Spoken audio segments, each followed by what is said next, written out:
there's an exercise of imagination that is happening in the rehearsal room. And actually, it's interesting. I think an important shout out to our dramaturg who provided images of like this is what the space looks like.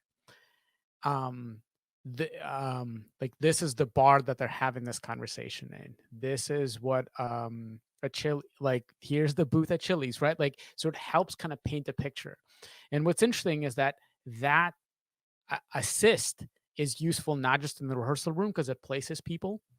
The biggest challenge right now, we're all in separate spaces. We need to imagine that we're in the same space.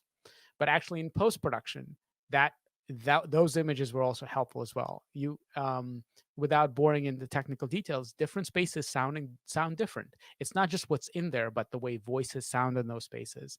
And there's an effort that was made on our part to there's an interesting process that happens. Everybody records in their spaces, and different spaces sound different. So then what you got to do is you got to strip away as best you can the sound of that space.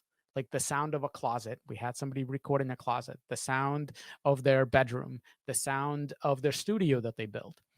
And then, so everything is very neutral and it sounds very disorienting and very foreign to us because our ears use those contextual clues of the way space is to sound to orient ourselves. If any of you've had ever had an experience of going into an anechoic chamber, which had which is perfectly treated so there's no reflections, it feels um almost nauseating because we're not used to sort of not having that information. So you strip all that away and then you apply if it's a space this big, it would sound like this. There would be these sort of sounds.